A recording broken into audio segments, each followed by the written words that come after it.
Land use decisions affect our environmental quality profoundly, and so the tools of land use planners are worth exploring.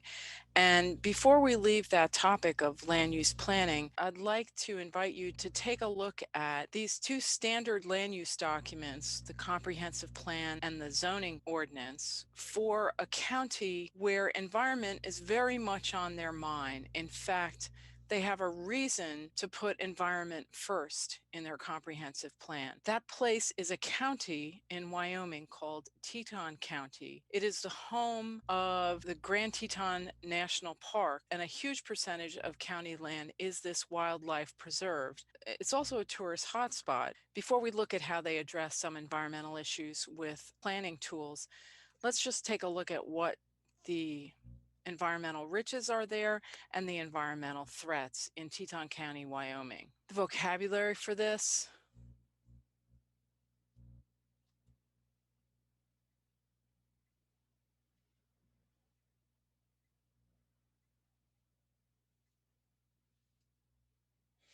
an iconic scene from Teton, Wyoming, is the Teton Range of Mountains, which is part of the larger Rocky Mountain group.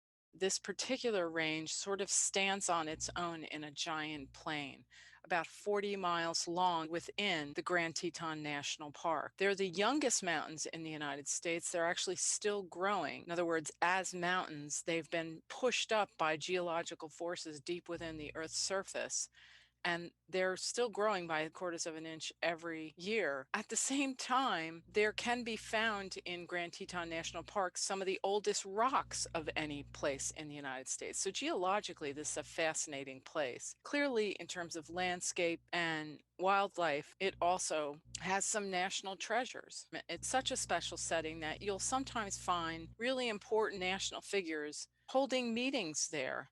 Among other things, there's the annual conference of the Federal Reserve held in the Tetons. Wyoming is here in the United States, and Teton County is up in this corner of Wyoming. Now, the two giant national parks in this corner of Wyoming are the Grand Teton National Park and Yellowstone Park. And actually, Grand Teton Park is part of the Yellowstone larger ecosystem. Here's what that Teton County is shaped like, and here where it is in Wyoming. Yellowstone Park goes right up to the border with Montana up here. Teton County is right here. So they create a comprehensive plan, not on the town level in this state, but on the county level. And that's what we're going to take a look at eventually. Grand Teton National Park is here inside the larger Teton County. There are a couple of pictures I'm including in here to give you a feel for the region that were taken in the Granite Canyon area within the national park. And the city of Jackson Hole is down here, and that's a real big tourist spot. The big draw, though, for people who visit the area is this ecosystem conservation that you have in the Grand Teton National Park. And so I thought the first impression I'd like to share with you of Teton County is from the National Park Service, who is telling you what you will see as a tourist when you come visit the Teton National Park. And you'll notice they emphasize some cautionary notes that national park rangers want visitors to be thinking about when they visit the national park. But you get a glimpse of the scenery too, since most of the county is taken up by the national park too.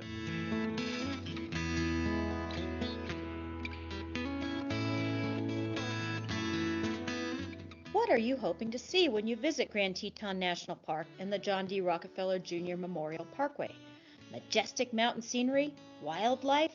Many animals make this park their home, including moose, bison, elk, black bears, and grizzly bears. You may encounter wildlife almost anywhere, on trails, along roads, or in developed areas like campgrounds.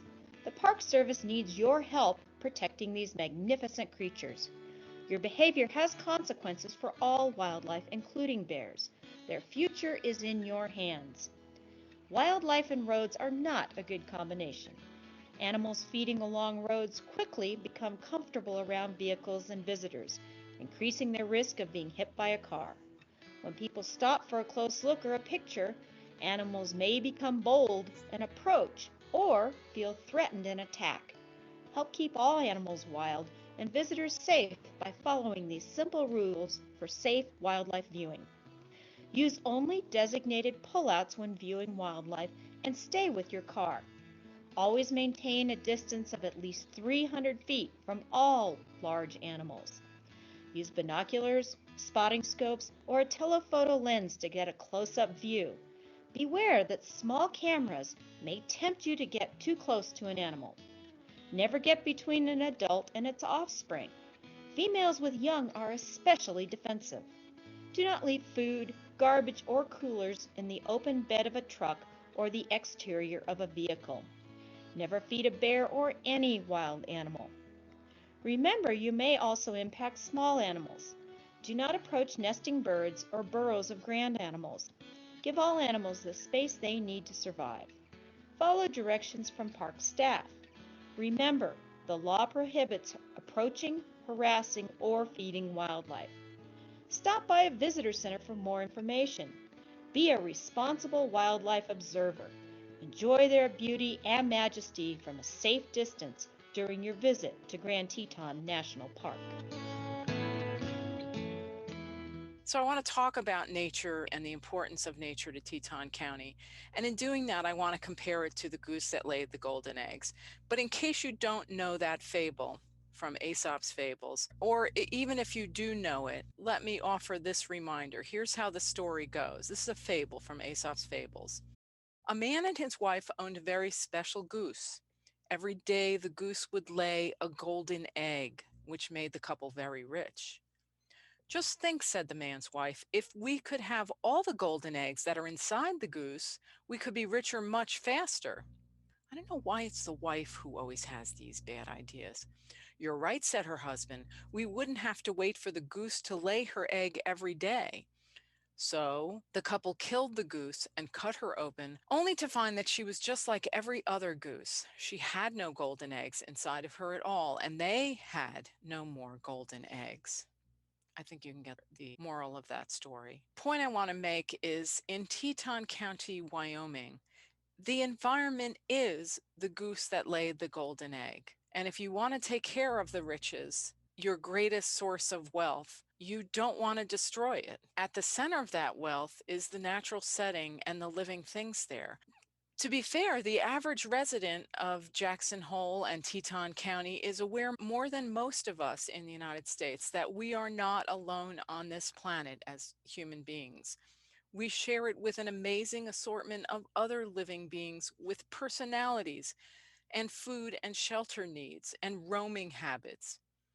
And the people of this county value that because even if they're not nature lovers per se, among other things, there's money in that wilderness and those animals and those landscapes. The people that are attracted to this region to photograph wildlife or hunt wildlife or just spend time amidst the wildlife is bankable. They take it to the bank every year. So the people in Teton County are aware of the value of this. They're also aware that these animals are very much at risk. And just like all over the country, you have roadkill in this part of the world. And it is dramatic looking to see a moose dead on the side of the street from being hit by cars. This was in 2020. This happens every year, several times a year. In this case, it was two moose killed over the weekend. 2009, when I was just collecting news stories, this story came out about 7 animals that were struck just north of Grand Teton National Park in Yellowstone. Notice starting July 19th, 2 deer, 6 elk. Elk are huge, and 1 bison. Who's hitting a bison with their car? Died when they were hit by vehicles, park spokeswoman Jackie Skaggs said. Right, this is 2018, so just a few years back, a calf and cow moose killed over the weekend. Both incidents occurred this past weekend. The Jackson Hole reports the calf was killed in a collision with a vehicle at 10 p.m., and the cow was struck by an SUV late Sunday night. None of the 4 people in the SUV was injured. Although this isn't about Teton National Park per se, I wanted to at least offer this word of encouragement that some national parks are dealing with this issue of roadkill. In Canada's Banff National Park, they have figured out a remedy to this problem of roadkill Part of their problem is that they have this Trans-Canada Highway going through Banff National Park, and it was taking a toll. Ungulates are deer and elk and moose. Their remedy, this was reported in 2019 by National Geographic, was to create overpasses. And this is an actual picture of one of the overpasses where animals can go across. And evidently, although they're timid at first, you can see some YouTube videos about the animals learning to use these. They get the picture and they are regular funnels for the wildlife population crossing from one end of the park to the other. And this photo is from that National Geographic story too. But there's lots of coverage of this. This remedy alone has cut ungulate roadkill by 96%. So back to Grand Teton National Park. This is a photo that I took in Granite Canyon. So is this. To give you an idea of what people come there for and what kind of landscapes are there, why they're so valuable.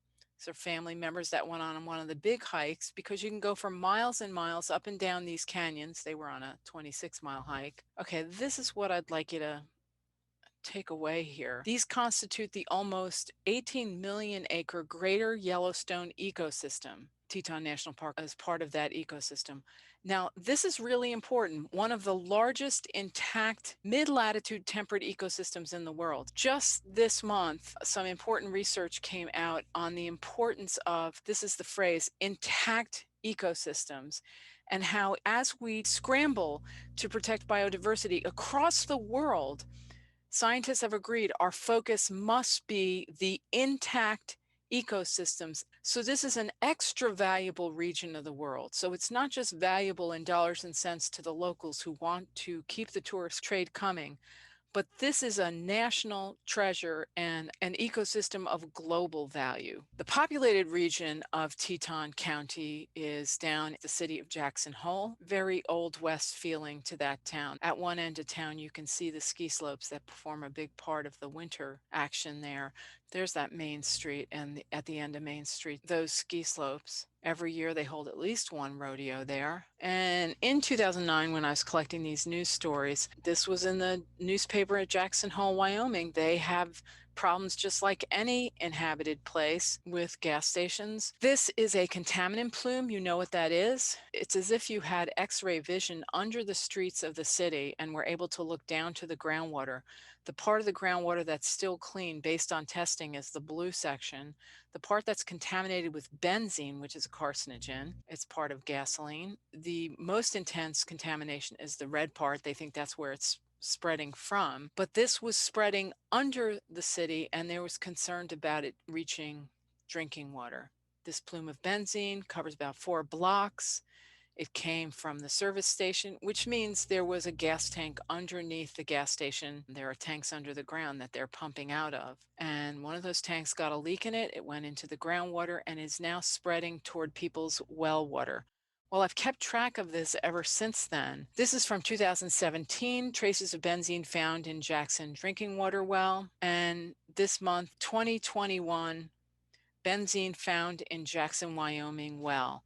So Teton County has problems with water quality because of human habitation. One of the things that they like to protect, as well as water quality and the ecosystem and the animals, is they like to protect the views. In their zoning rules, they have rules against building anything that blocks a view or that mars a view. You will not drive around Teton County, the whole of Teton County, and see very many places where there are cell towers, for instance. They're very discreetly placed because they don't want these views that people come from all over the world to see to be marred by something like that. You don't want homes built that are so tall they block the view from the road of the mountains. At the top of Rendezvous Mountain, if you look down to where that resort village is, you see places where new development is spreading. There are tremendous development pressures of resorts that want to build new facilities and people that simply want to own their own little ranch in Teton County. I want to show you a little bit of a tourist video. It's actually sponsored by one of these really expensive clubs for you to join, the Snake River Club. What I'd like you to notice is in their little video promoting that club, how much attention they give to nature and the role that nature plays in advertising Teton County. Jackson really represents the quintessential American West. When you first come to Jackson, you feel like you're at a movie set. It doesn't even look real. The Teton's so imposing and so powerful, and you get such a great feeling every time you look up on a clear day. It's a great feeling to be out here. And I think that's one of the things that makes Jackson and Wyoming so unique.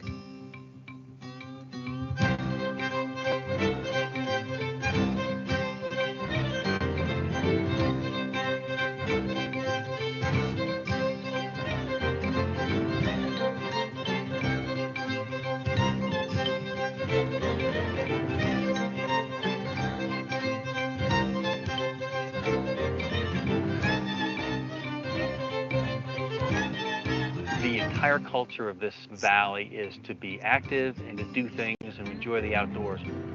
And it's just the culture here of bike riding and hiking and the things that are available from the town within the national forest. It's just a collection of people that are all like-minded and they all really like the outdoors. There's so many great things to do and so much fun to be had in the outdoors that it really is a playground. Playing golf in the morning, fishing in the afternoon, and then having a great bottle of wine and a great dinner. It's a lifestyle. What's fun about Jackson, and particularly this club, is that bordering down the Snake River, having all these mountains and Forest Service around us, we have the opportunity to deliver any Jackson, Wyoming experience. It is a perfect place to come and live, and I pinch myself when I look around and see where I am. It's all about the river, it's all about the mountains, it's all about hiking and enjoying it. I don't know anybody who's come here and not come away with just an awe, a feeling of majesty of the mountains. Nothing like I've ever seen.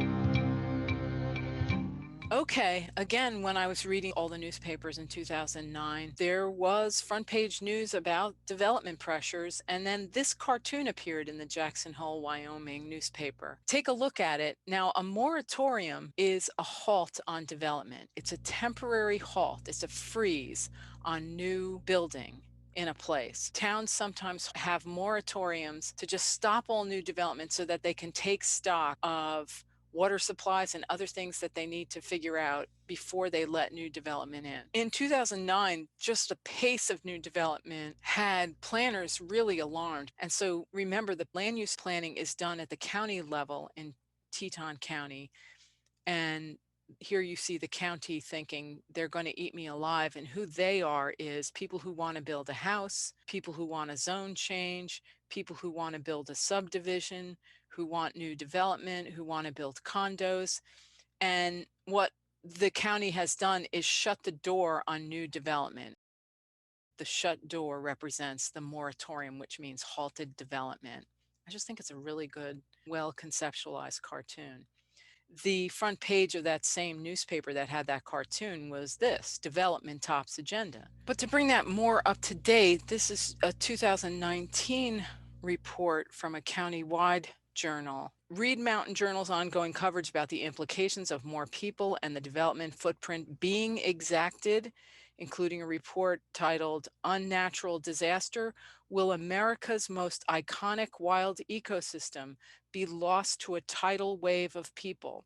So that might be worth following up and reading. I'll see if I can get the link to that. This is really the sentence I wanted you to see. Someone from Teton County reporting to other people in Teton County: the growth and sprawl in our area would likely match that of others if not for the public land that comprises 97% of the county. They're feeling overwhelmed by growth and worried about the impact, the footprint being exacted, even though 97% of their county is not even developable because it's national park. That's amazing when the pressures of development are hitting a community like that way. So what that tells me is the few places that aren't national park are being overwhelmed. By way of adding to some of the environmental stresses they're facing, this is due to climate change, this bare tree. This is from something called a bark beetle.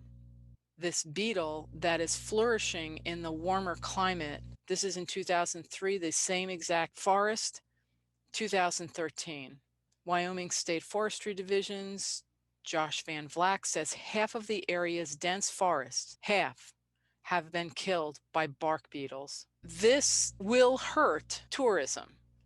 First of all, it ruins the scenery. You don't see those beautiful forests. Second of all, it ruins the support system, the ecosystem that supports these big animals that people want to come and hunt and photograph and so forth. People posing with an elk they killed. The National Park Service has an entire report on the impacts of air pollution, but they include climate change in that. And although the air is pretty good in the Grand Teton National Park, climate change, the impact is profound. In fact, if you go to the page specifically for Grand Teton National Park, notice significant concerns in the park, the welfare of nature, and the impacts of climate. So this spectacular destination, this golden goose, is really suffering. All right, that leads me to the fact that just like every place else across America, there is a comprehensive plan for this place. It's done on the county level. And if you look at the cover of the comprehensive plan, this is what they choose to put. Now, remember the first paragraph of the comprehensive plan. I shouldn't pick on Southington, but their first paragraph of their comprehensive plan, they didn't even mention the environment. Take a look. In the first page of the comprehensive plan of Teton County, our vision, because that's what a comprehensive plan is, or in the case of Connecticut, a plan of conservation and development. So our vision, and the first thing they want you to see is this outtake of a statement: preserve and protect the area's ecosystem in order to ensure, this is their vision in a nutshell, in order to ensure a healthy environment, community, and economy for current and future generations. So notice what they're saying is the bottom line. The goal of this whole plan is to protect the area's ecosystem. Why? Because only by doing that can they ensure a healthy environment, their community, and economy for the current and future generations. They know what the golden goose is. This comprehensive plan is meant to protect the health, safety, and welfare of our community and preserve our community character for future generations. To do this in one of the nation's largest intact ecosystems, see that phrase again? We must have a comprehensive plan organized around stewardship of our ecological resources. This is a fascinating comprehensive plan because of the emphasis on wildlife and ecosystems and stewardship. Now we jump from the comprehensive plan to see how they carry some of that out in their zoning regulations, which they don't call zoning, they call land development regulations. So they have their own way of saying it. It is zoning rules. They use overlays in a really special way. And that was my big excuse for showing all of these slides. I wanted to give you an example of how zoning overlays are used to protect species. The particular overlay we're going to look at is the natural resources overlay. Purpose of the natural resources overlay district, again from the zoning ordinance of Teton County, is to protect and maintain, number one, the migration routes and crucial winter ranges of elk. Number two, the migration routes and crucial winter ranges of mule deer. Number three, the crucial winter habitat of moose, the nesting areas of trumpeter swans, spawning areas, nesting areas of bald eagles, and biodiversity. Just to show you what some of the language in that looks like. For elk, these are enormous animals. No development shall occur within crucial elk migration routes. So they have these corridors, and there's an overlay on the zoning map. So even if it's a residential zone, there's this overlay over where the corridor is for migration. Now they do give developers a little wiggle room. No development shall occur unless the developer can demonstrate that the development can be located in such a way that it will not detrimentally affect the ability of elk to migrate from their summer ranges to their crucial winter ranges. Now, I'm not sure, so they're saying you can't develop, although you can if you're not getting in the way of the elk. I'm not sure how that plays out. I'd love to interview someone from Teton County and see, does this ever backfire? Are these elk being interrupted in their migration? Because the elk don't know they're leaving the national park. They're going to cut across someone's ranch. They're going to cut across neighborhoods sometimes. And the experts, the wildlife experts, know where those zones are and they can protect them. But if there's a neighborhood there, I don't know how you protect. So to me, this seems a little bit flawed, and you could read more about the elk thing. Let's look at another species. Again, it's called the Natural Resource Overlay. The overlay for the trumpeter swans, oh, look at the babies, says this: no development shall occur within a radius of 300 feet of a trumpeter swan nest. So this overlay zone is not linear, it's circular. It's around the nest. Now, if you keep reading, they still, remember, zoning laws were written for developers to read. The average member of the public does not read zoning laws, but it's not that you can't, and we all should. The developer is looking for this kind of statement: no development shall occur within the trumpeter winter habitat unless the developer demonstrate that the development can be located within this habitat in such a way that it will not detrimentally affect. So I really want to interview someone from Teton County and see how much wiggle room does this give a developer. Cutthroat trout: no development shall occur within 150 feet of cutthroat trout spawning areas. You see that whatever development happens can have no detrimental effect on the water quality of the stream where the trout spawning area is located. Don't let any tires there, because we know there's that chemical in tires. And cause no disturbance which would have a detrimental impact on the spawning, incubation, hatching, or rearing of cutthroat trout. Wow, so they're protecting fish with a land use ordinance. Bald eagles: no development shall occur, these are all overlay zones, within a radius of 660 feet of a standing or occupied active or inactive nest. This setback buffer may be administratively varied by the planning director under the following. Okay, gives you wiggle room. And the final thing I wanted you to note is that if you own land, you buy a property that's within one of these overlay zones, even though you're not a developer, you will have to know this rule. If you own a pet, especially dogs, you cannot have them outside in your yard without a leash, unless you have incredible voice command. You know how some people can absolutely control their dogs just by voice control? Notice, domestic pets, especially dogs, can pose a serious threat to the survival of wildlife protected in this article by killing, injuring, and chasing wildlife. On properties in the natural resource overlay, whichever one, it could be for swans, it could be cutthroat trout, it doesn't matter. Within any of the NROs, domestic pets, and they're specifically saying dogs and cats, shall be physically restrained, leashed, chained, fence, or accompanied by a person who has strict voice control over the animal at all times. Cats and dogs shall not be allowed to roam unaccompanied in the NRO. And by the way, if you want to hike in the Teton Mountains with a pet, you can't. It's against the law. You're not allowed to, even on a leash, you're not allowed to bring a pet into the national park. So this is a zoning law that refers to an area outside the national park. And they're saying that even if you live just outside the national park in Teton County, if you're in a natural resource overlay zone, you cannot have your pet running free. So I just thought that was really interesting, how land use has to be extra careful if you are on the edge of a conservation zone.